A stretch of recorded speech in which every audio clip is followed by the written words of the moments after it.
berikutnya ya. Oke, mudah-mudahan sudah tampak ya apa yang di-share di layarnya masing-masing. Baik. Nah, kalau di soal tahun 2012-nya ya, mungkin juga sudah dikerjakan ya. Itu ada di soal nomor 12 ya. Ya. Ini sudah dikerjakan ya kemarin ya. Oke, kita ulang aja sebagai penguatan ya. Pada saat pelajaran fisika, Ustadz membahas masalah rotasi. Ustadz menjelaskan rotasi bumi merujuk pada gerakan berputarnya planet bumi pada sumbu atau porosnya. Bumi berputar dari barat ke timur, atau jika dilihat dari utara, melawan arah jarum jam. Dampaknya, permukaan bumi mengalami siang dan malam, dengan panjang siang dan malam berbeda-beda. Hal ini dijelaskan di surah Luqman. Tidaklah mungkin bagi matahari mendapatkan bulan dan malam pun tidak dapat melalui siang ya. Ustadz meminta para siswa memikirkan sebuah permasalahan yang berkaitan dengan peristiwa rotasi bumi yang dianalogikan benda lain. Jika ada dua buah benda berbentuk pipih ya, yaitu cakram A dan cakram B ya, seperti ditunjukkan pada gambar ya. Memiliki diameter yang sama, namun masanya berbeda, berada pada sebuah poros yang licin. Cakram B diputar dengan kecepatan 20 radian per sekon. Dan momen inersianya adalah 12. Ya. Cakram A diam ya, dengan momen inersianya 4. Ya. Oke. Jika cakram B digabungkan dengan cakram A, maka besar kecepatan sudutnya itu jadi berapa? Ya? Oke, tergambarkan jelas ya. Di soalnya itu ada gambar 1, ada gambar 2. Mula-mula yang bergerak itu adalah cakram B. Ya, cakram B saja. Cakram A-nya itu diam ya. Kemudian digabungkan ya. Kira-kira kalau Bapak tanya nih, nilai kecepatannya itu ketika mereka bergabung bertambah atau berkurang? Nilai kecepatannya itu bertambah atau berkurang? Ya, ada yang mau beri pendapat? Nilai kecepatannya bertambah atau berkurang?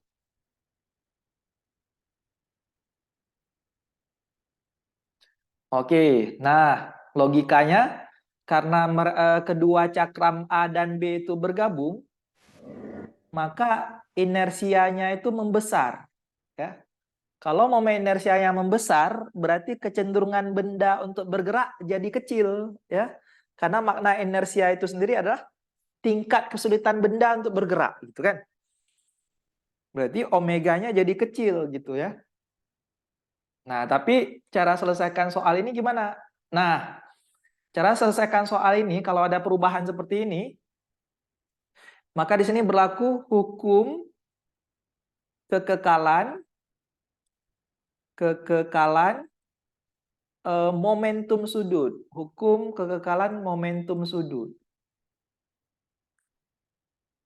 Ya, hukum kekekalan momentum sudut. Isinya adalah momentum sudut sebelum kejadian mesti sama dengan momentum sudut sesudah kejadian, gitu kan? Sesudah bergabung, gitu kan? Nah, sebelum kejadian tuh ada digambarkan di gambar 1 ya, ditunjukkan oleh gambar 1. Ya, kita bisa buat berarti momen inersia A, momentum sudut sendiri kan rumusnya, momentum sudut sendiri rumusnya I kali omega kan? Berarti di sini kita bisa buat momen inersia A kali omega A ditambah momen inersia B kali omega B. Sama dengan, nah sebelah kanannya ini, karena kedua benda bersatu jadinya momen inersia A ditambah momen inersia B dikali dengan omega aksen. Nah, omega aksen inilah yang jadi pertanyaan, gitu ya. Nah, dengan demikian kita bisa langsung ya, bisa langsung aja masukkan nilai-nilainya. Momen inersia A itu 4, omega A-nya itu 0 ya, karena mula-mula cakram A tidak bergerak ya. Ditambah 12 dikali dengan 20 ya. Sama dengan momen inersia A lagi itu 4 ditambah momen inersia B 12 dikali omega aksen ya. Makanya jadinya 0 ditambah 240 sama dengan 16 omega aksen ya. Omega aksen sama dengan 240 per 16 ya. 240 bagi 16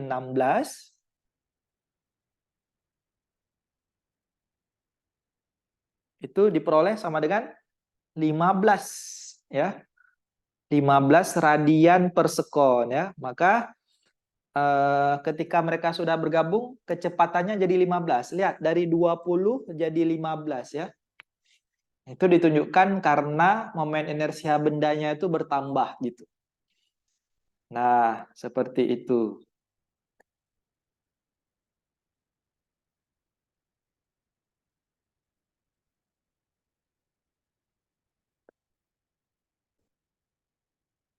Kemudian ada lagi nih di soal berikutnya ini. Berdasarkan maka jika sebuah benda bermassa ya, masanya sama dengan X per 2 ditembakkan dengan kecepatan awal akar Gx per 4Y dari ketinggian 4Y ya, ketinggian 4Y itu berarti jari-jari putarannya ya, 4Y dari pusat sebuah bintang dengan massa X dan radius Y seperti pada gambar. Oke, nah di sini kan kalian harus paham dulu pengertian dari ketinggian. Yang disebut ketinggian, ketinggian itu maksudnya dari permukaan ya. Dari permukaan bintang ke benda itu. Nah, sedangkan jari-jari R di sini adalah dari pusat bintang ke bendanya ya. Maka R-nya itu adalah 4Y ditambah Y gitu ya. Hati-hati ya, sama dengan 5Y gitu. Jadi 4Y enggak dari pusat itu maksud dari ketinggian. Oh, sorry. Itu sebenarnya definisi ketinggian ya, cuma di sini dicampur ya ketinggian 4Y dari pusat ya, itu nggak boleh ya. Yang namanya ketinggian harus dari permukaan. Ya. Ya, ini nggak boleh ya. Salah ketinggian ya, 4Y dari pusat. Berarti ya udah R-nya langsung 4Y aja ya, dari jarak 4Y dari pusat seharusnya ya. Ya, pusat bintang bermassa X dan radius Y seperti pada gambar. Tentukan besar momentum angular. Momentum angular nama lain dari momentum sudut ya, lambangnya L. Dari benda tersebut dinyatakan dalam G, X dan Y.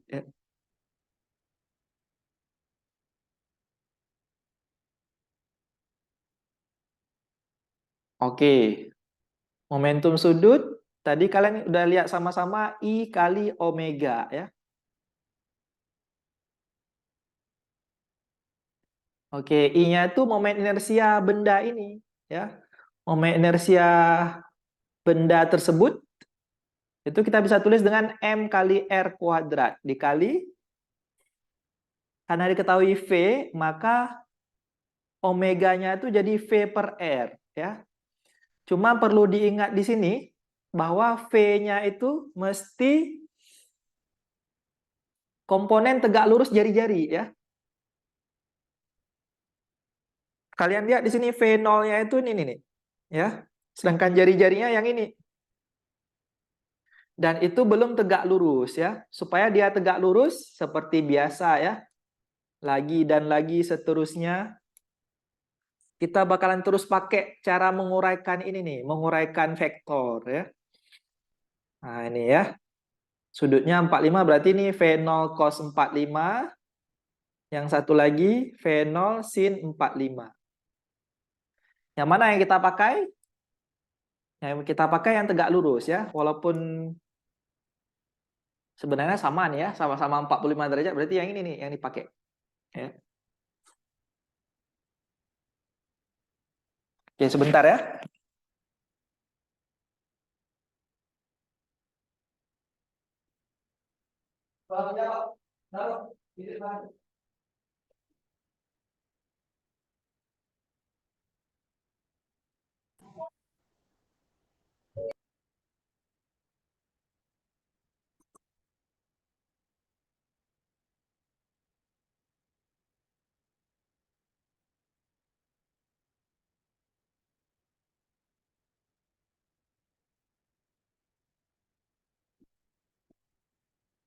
Oke, baik. Kita lanjutkan berarti V yang dipakai itu komponen yang tegak lurusnya. Jadinya kan eh, V0 cos theta ya, V0 cos 45 derajat ya.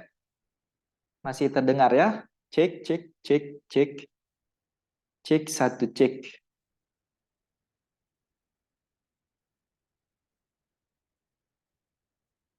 Cek, cek. Oke, masih terdengar.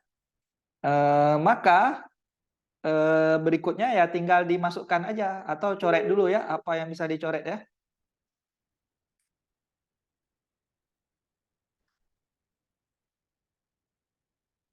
Oke, kita coret apa yang bisa dicoret. Yang bisa dicoret itu ada R. Nah, gini ya. Berarti jadinya L sama dengan M kali R kali V cos 45 derajat. Maka L-nya sama dengan massa bendanya tadi X per 2. R-nya didefinisikan tadi 4Y. V-nya akar GX per 4Y.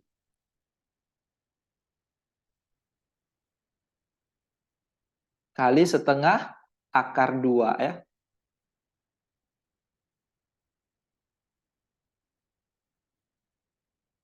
Oke. Nah, ini kita bisa coret 4 dengan 2 sisa 2. 2 yang itu kita bisa coret dengan setengah ya, habis ya.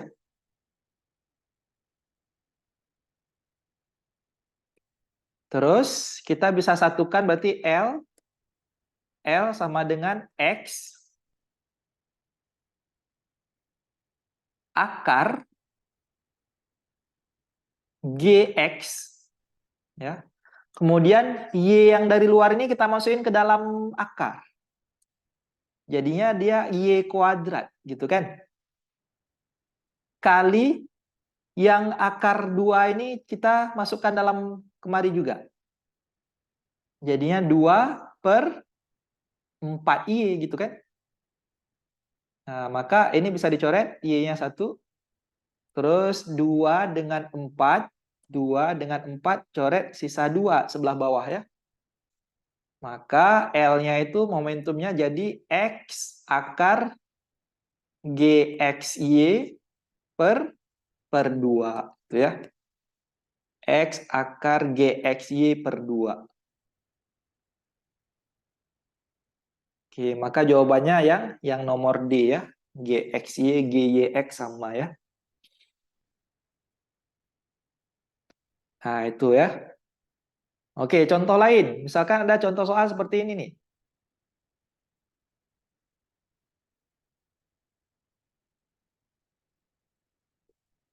Silakan dilihat-lihat dulu ya.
Oke, kita lihat sama-sama di sini. Sebuah balok besi homogen ya dengan massa M dan panjang L diletakkan secara simetris pada dua penopang yang berjarak 0,5 L seperti ditunjukkan pada gambar ya. Mana balok besi itu? Balok besi itu yang balok AB ini balok besinya ya. Ini balok besinya. Kemudian yang mana penopangnya? Penopangnya yang segitiga ini nih, penopangnya ya. Secara simetris artinya apa? Ya udah yang jaraknya 0,5 L berarti sebelah kirinya 1/4 L, sebelah kanannya juga 0,25 L gitu ya, atau 1/4 L ya. Oke, baik.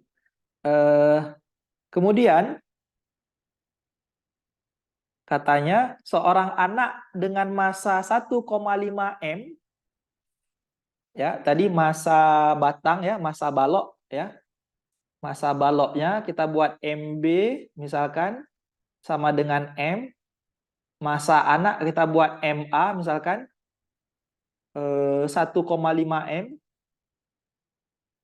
Berjalan dari titik C menuju B. Dari C menuju B, oke. Supaya anak bisa sampai di titik B, seberapa jauh jarak minimum penumpu D harus digeser?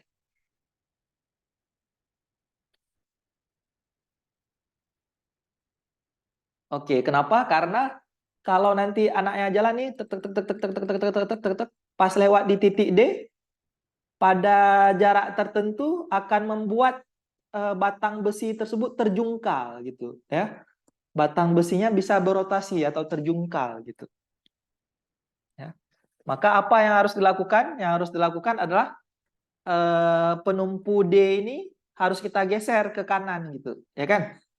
Kita gesernya mendekati titik B, ya, supaya anak tersebut bisa sampai ke titik B.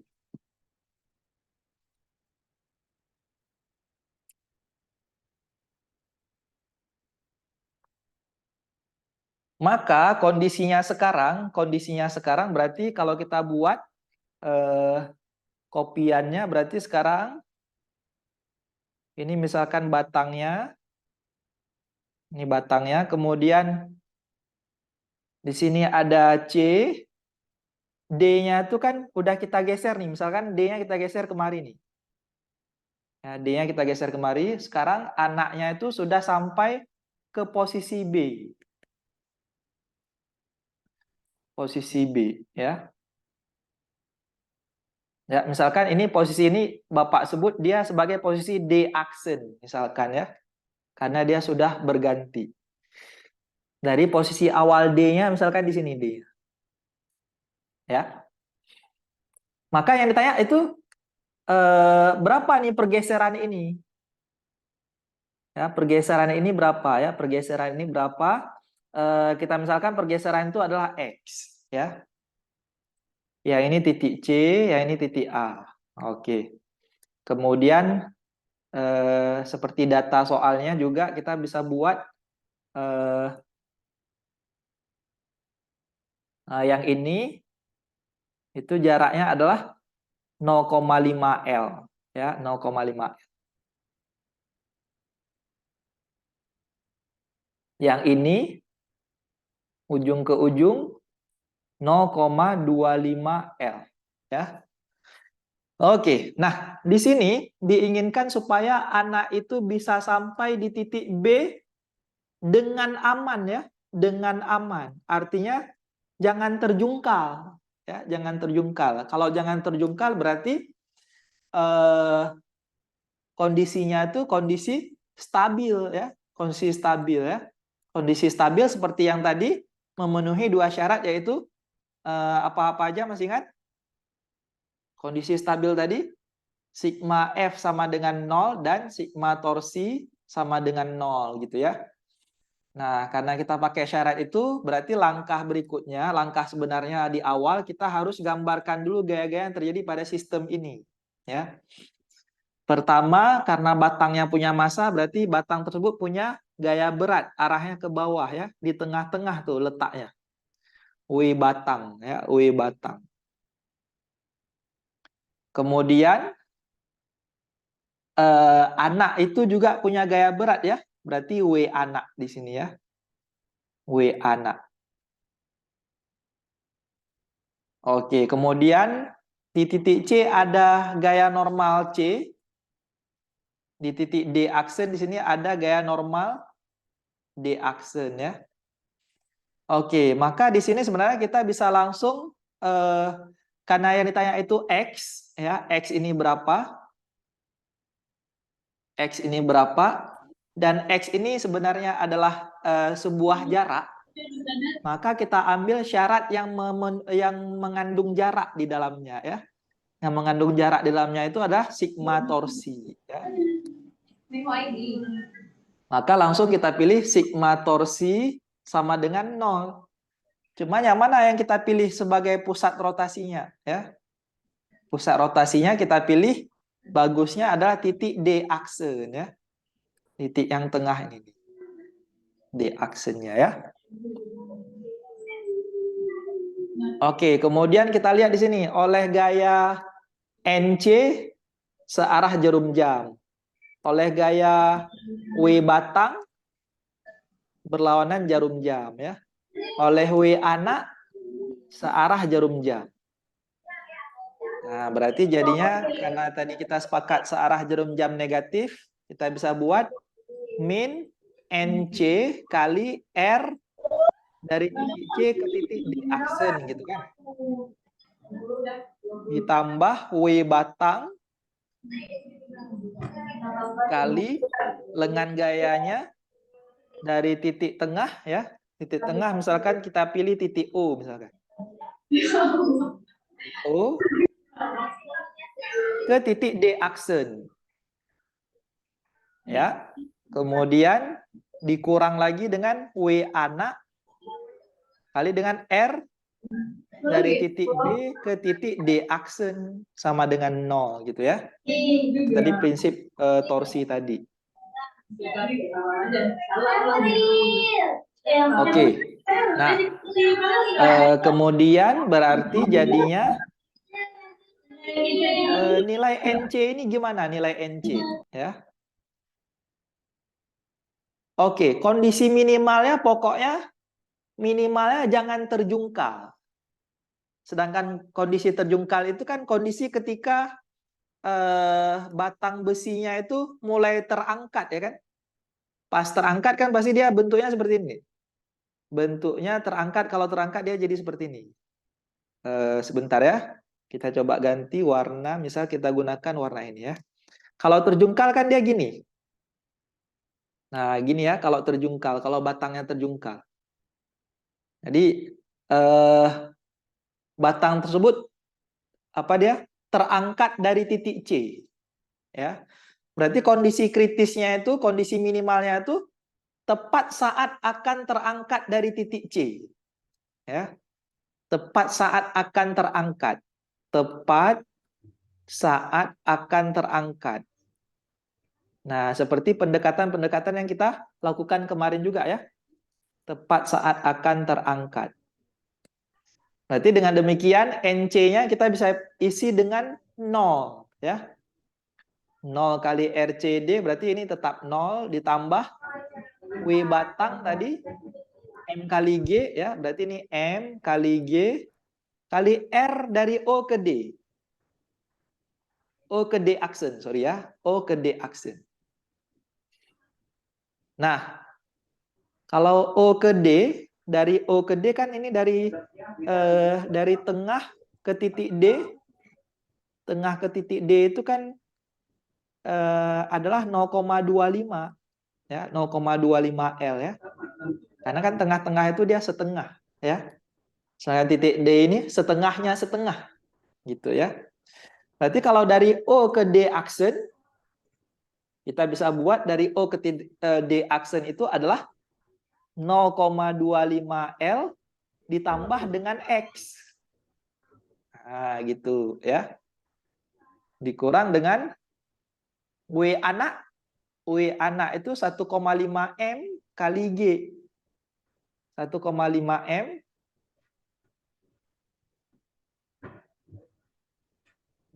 Oke, sebentar.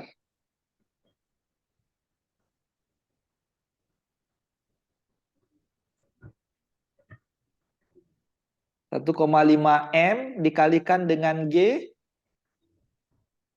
kali RBD aksen ya. RBD-nya itu adalah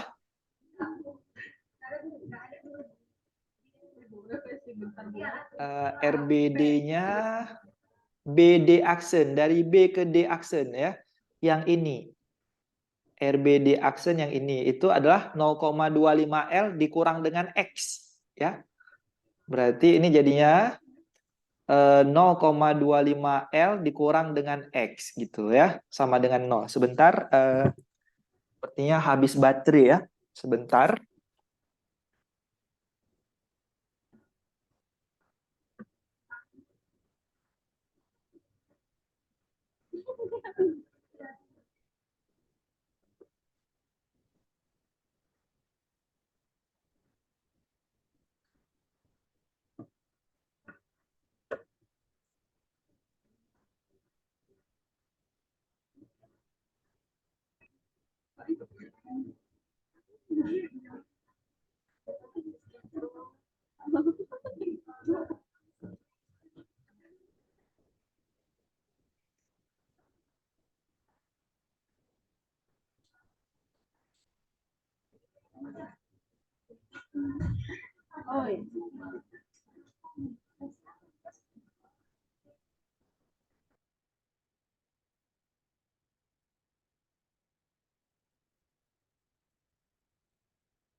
Cek, cek.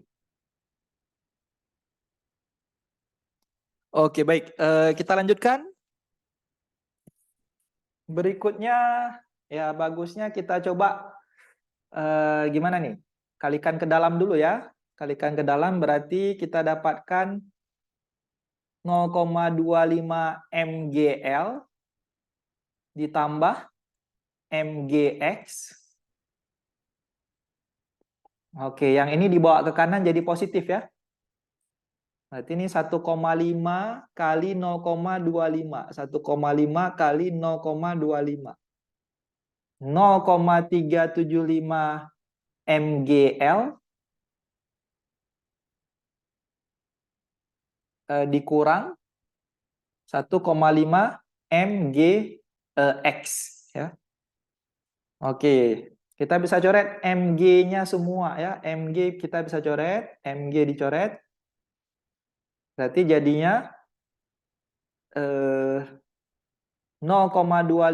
L ditambah X sama dengan 0,375 L dikurang X. Gitu kan? Oke, sorry. Dikurang 1,5 X. Berarti di sini X ditambah 1,5 X kita bawa ke kiri dia ya. Sama dengan 0,375 L dikurang 0,25 L. Ini jadinya 2,5 X sama dengan 0,125 L. Berarti X sama dengan 0,125 L dibagi dengan 2,5. Berarti diperoleh nilai X-nya sama dengan 0,125 dibagi 2,5. Sama dengan 0,05 L ya. Berarti nilai X-nya itu 0,05 L. Pergeserannya 0,05 L. Antara antara pilihan jawaban A atau pilihan jawaban B ya. Maka kita pilih pilihan jawaban B ya, yang mendekati titik B, ke kanan dia digesernya. Oke. Nah, seperti itu ya kurang lebih pembahasan dari soal-soal ini ya. Berikutnya kalau kita bisa lihat contoh lain.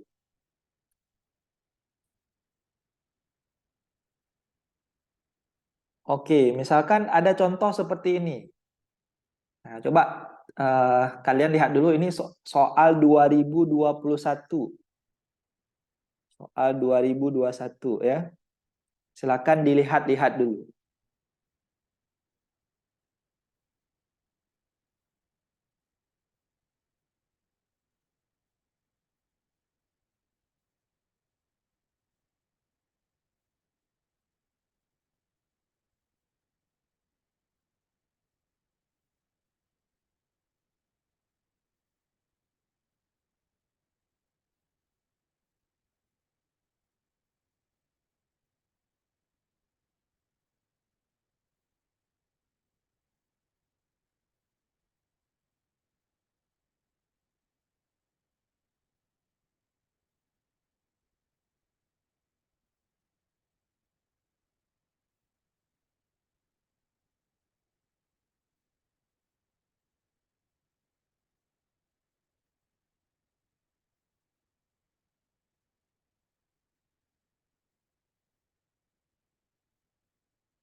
Nah, kita lihat di sini sama-sama ya, dalam kitab Mizan al-Hikmah karya Abu Al-Fad Abdurrahman Mansur Al-Khazini menjelaskan tentang konsep keseimbangan statika.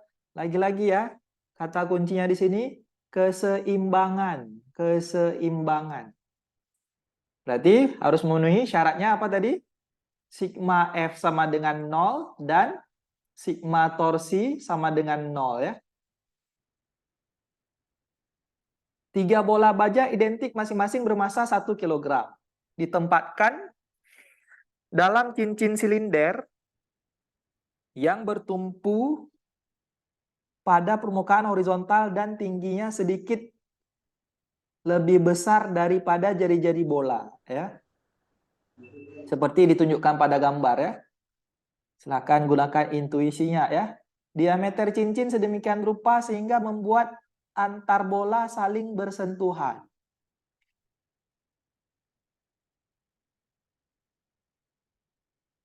Antar bola saling bersentuhan. Bola identik keempat kemudian ditempatkan di atas 3 bola tersebut. Nah, ada bola keempat yang diletakkan di atas ini ya. Jika percepatan gravitasi adalah 9,81, maka gaya P yang diberikan oleh permukaan dalam cincin silinder pada masing-masing 3 bola yang berada di bawah adalah berapa Newton ya. Oke, nah di sini kalian harus coba gunakan intuisi kalian ya, sehingga terbayang 3 dimensi ya gitu ya. Jadi gini, misalkan kita lihat dari samping nih. Kita lihat dari samping kan berarti bolanya itu yang terlihat kan ada 2 seperti ini bolanya. Ya, misalkan Bapak buat ya. Bolanya itu ada 2 seperti ini.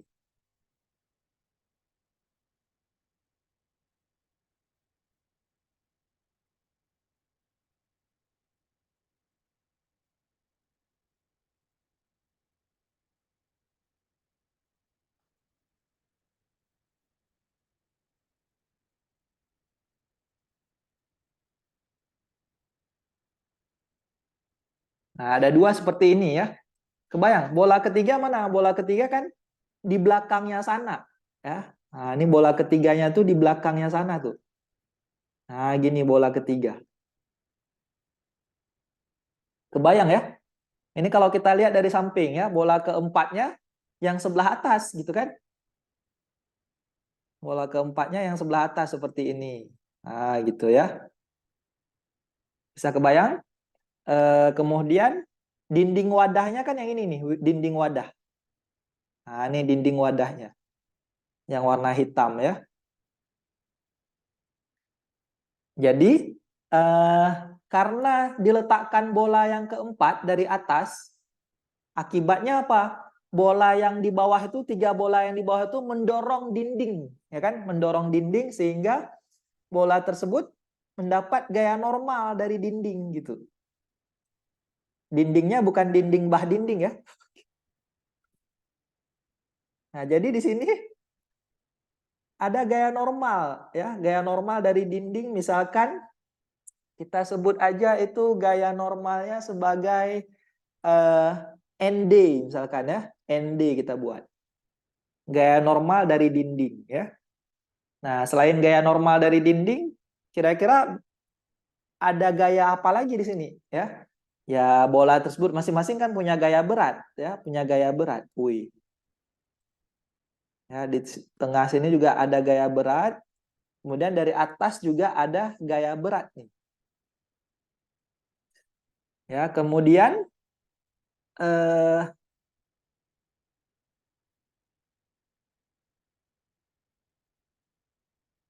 tiga bola yang di bawah mengalami gaya normal dari lantai, terus gaya normal dari dinding, ya, dari dinding, terus juga gaya normal eh,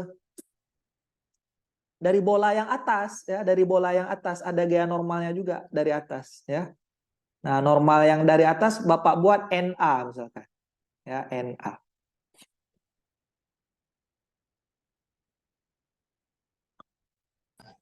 Maka sekarang tugas kita adalah kita tinjau dulu bola yang bagian atas, ya, bola yang bagian atas Bapak pindahkan nih, bola yang bagian atas misalkan di sini gambarnya.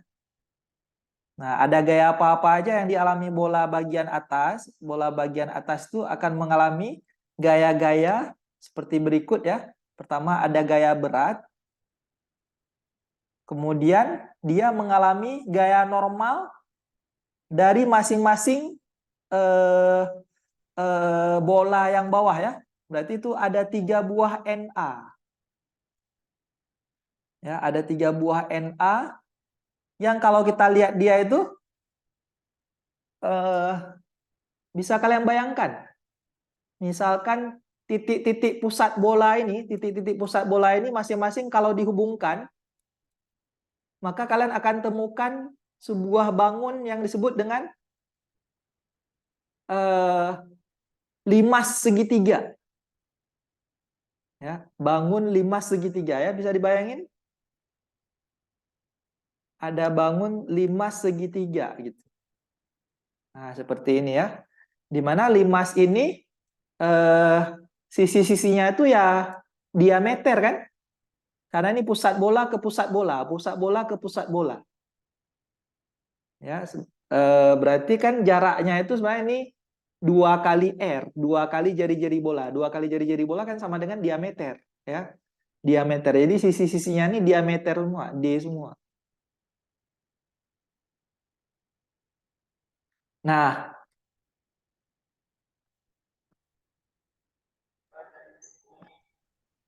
rusuk-rusuk tegak itulah, rusuk-rusuk tegak itulah yang jadi sumbu gaya normal NA.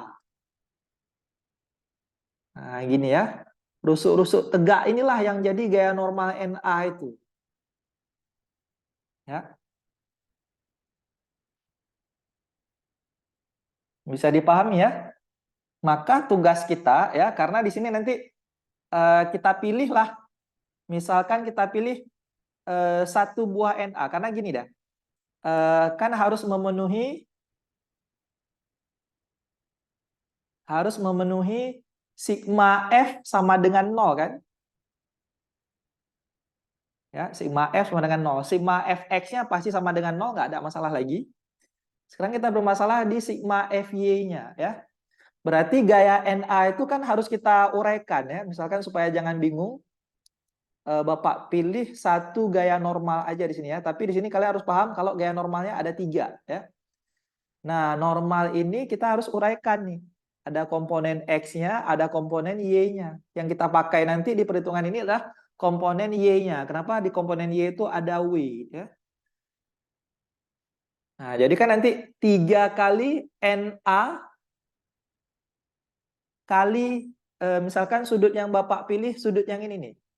Berarti kan sin theta. Sin theta kurang W sama dengan 0 ya kan? Berarti 3 kali NA kali sin theta sama dengan W, di mana W itu adalah M kali G. M kali G ya. Nah, sekarang di sini kita mau hitung sin tetanya itu berapa? Ya, sin tetanya itu berapa? Yang mana sudut tetanya? Nah, sekarang Bapak main di sini ya, di limasnya. Sudut tetanya itu kan, kalau Bapak tarik garis ini,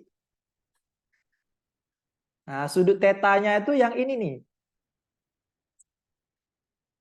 Ah, ini nih, teta ya, bisa dibayangin.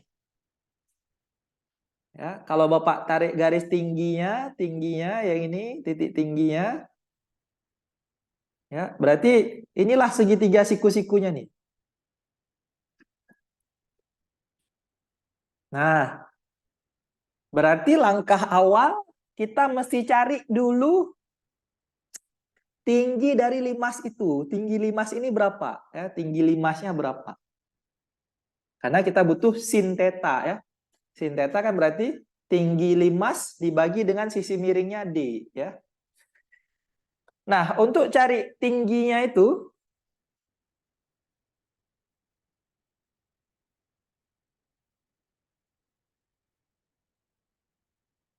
yang kita perlukan adalah, oke, sebenarnya boleh juga nggak perlu sisi tinggi, boleh juga sisi ini boleh juga. Nih, sisi yang eh, merah ini ya. Nah, tahukah kamu bahwa kalau misalkan Bapak ambil eh, salah satu sisi limas tersebut, ya, salah satu sisi limas tersebut, misalkan sisi alasnya nih, Bapak ambil sisi alasnya, sisi alas ini kan berbentuk segitiga tuh, bentuknya adalah segitiga dan segitiganya merupakan segitiga pasti segitiga sama sisi, ya. Artinya apa? Segitiga sama sisi itu sisinya sama semua, D semua. Kemudian ciri khasnya lagi segitiga sama sisi itu sudutnya 60 derajat semua, ya, 60 derajat semua.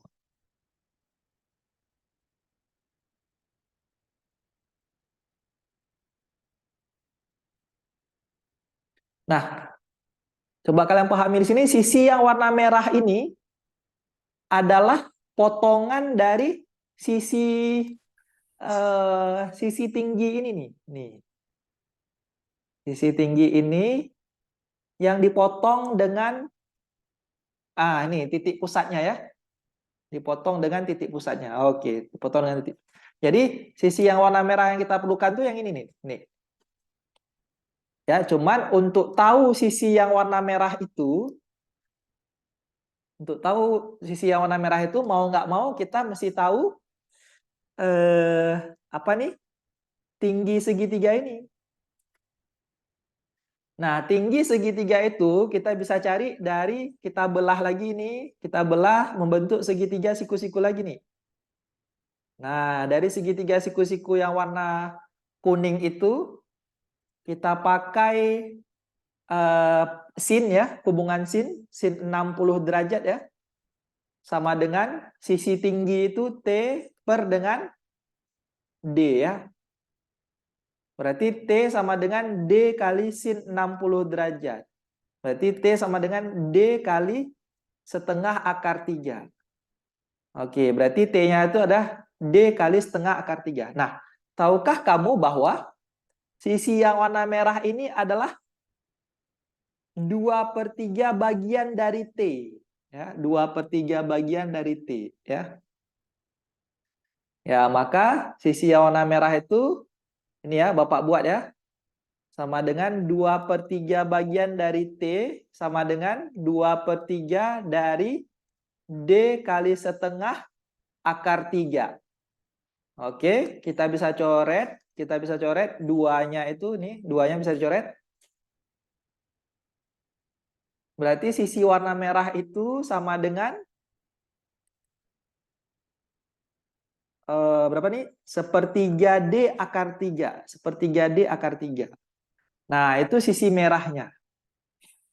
Nah, sekarang Bapak keluarkan aduh ya. Memang agak rumit ini ya. Apalagi kalau daring ya. Sekarang Bapak keluarkan segitiga yang warna ungu ini. Segitiga warna ungu itu Bapak keluarkan kemari ya. Oke, ada segitiga warna ungu seperti ini. Nah, theta inilah sudut yang kita cari. Ya, sudutnya sisi miringnya itu D, sisi miringnya D, sedangkan sisi bawahnya itu, sisi horizontalnya itu adalah yang tadi, sepertiga D akar 3. Sepertiga D akar 3. Oke, maka dari sini kan sebenarnya kita bisa dapatkan cos theta, ya kan? Cos theta itu sama dengan sepertiga D akar 3 per D, ya kan? Kita coret D-nya, berarti cos theta-nya kita peroleh sama dengan sepertiga akar 3. Ya, sepertiga akar 3. Oke, sedangkan kita butuhnya sin, ya. Kita pakai identitas trigonometri yaitu sin kuadrat theta ditambah cos kuadrat theta itu sama dengan 1. Berarti sin kuadrat theta ditambah sepertiga akar 3 kuadrat sama dengan 1, gitu kan? Berarti sin kuadrat theta ditambah ini jadinya sepertiga ya, sama dengan 1. Berarti sin kuadrat theta sama dengan 1 kurang sepertiga. Berarti sin kuadrat theta sama dengan 2/3. Maka sin theta-nya sama dengan akar 2/3. Ya. Akar 2 per akar 3. Ya. Sama dengan, kita rasionalkan, sama-sama kali akar 3. Berarti jadinya sepertiga akar 6. Nah, ini sin tetanya. Wow, ya. Yang bakalan kita masukkan ke kemari ya. Maka jadinya di sini 3 kali NA kali sepertiga akar 6 tadi ya. Sepertiga akar 6 sama dengan MG. Oke, kita bisa coret 3-nya, kita bisa coret, berarti NA sama dengan MG per akar 6. Wow, ya, MG per akar 6. Itu NA-nya.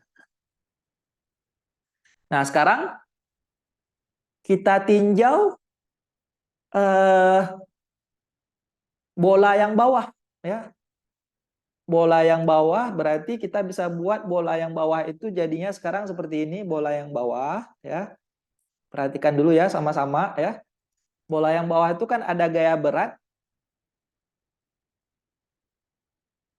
Bola yang bawah ada gaya berat W, kemudian ada gaya NA dari bola atas. Ini NA-nya.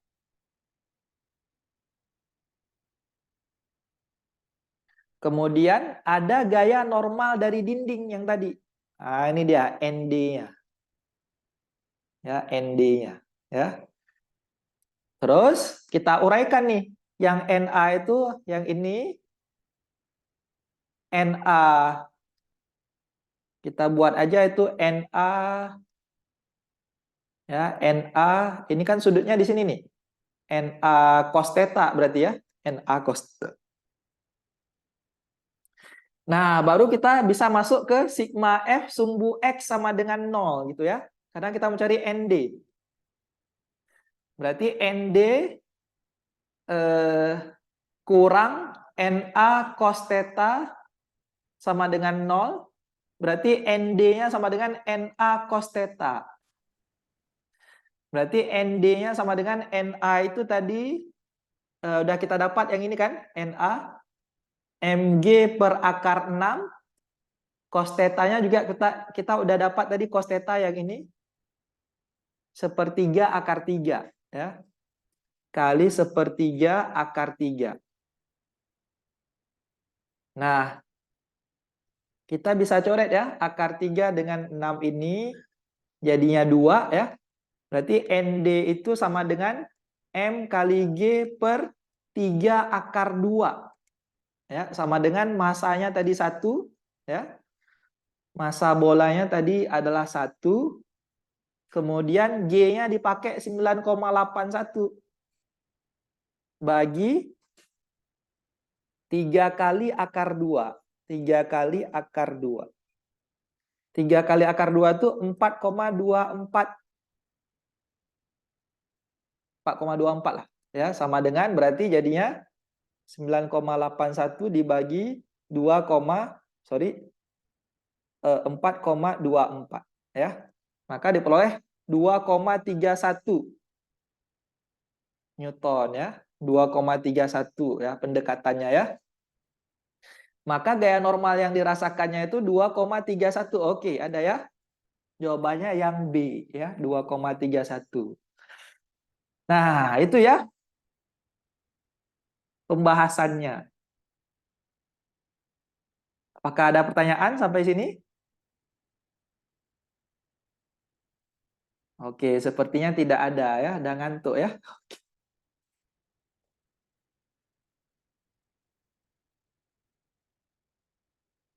Oke, nah kalau tidak ada pertanyaan boleh ya, kita padai sampai sini ya supaya sempat istirahat juga ya. Lebih dan kurang Bapak mohon maaf ya, belajar yang giat ini acaranya kapan nih? Ada yang tahu tanggal berapa?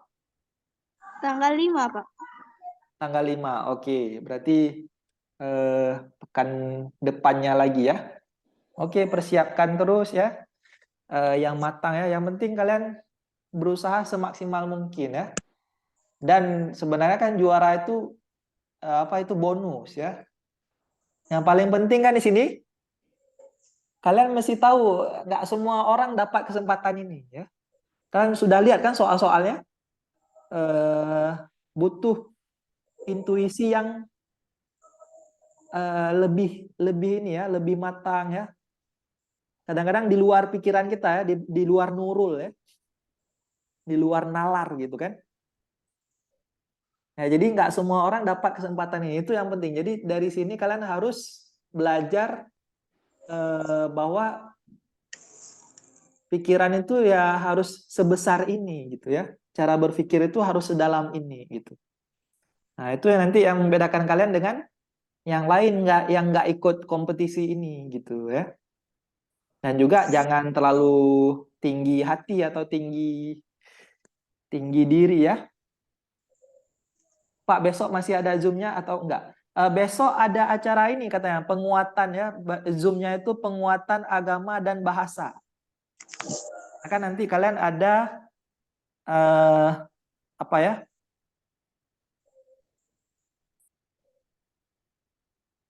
Penguatan agama dan bahasa ya. Mulai dari pukul 8.30 sampai pukul 12 ya. Ada kegiatan bahasa ya, penguatan bahasa dan keagamaan. Juga ada motivasi akhir ya, pukul 8 sampai pukul 12 Zoom juga ya. Mungkin nanti bakalan dikasih tahu oleh panitia. Oke, Zoom-nya yang mana? Oke, baik. Kalau begitu, kalau tidak ada lagi ya, Bapak akhiri di sini ya. Kurang lebih Bapak mohon maaf ya. Kalau ada pertanyaan boleh ditanya di grup aja ya. Oke, Assalamualaikum warahmatullahi wabarakatuh. Waalaikumsalam warahmatullahi wabarakatuh.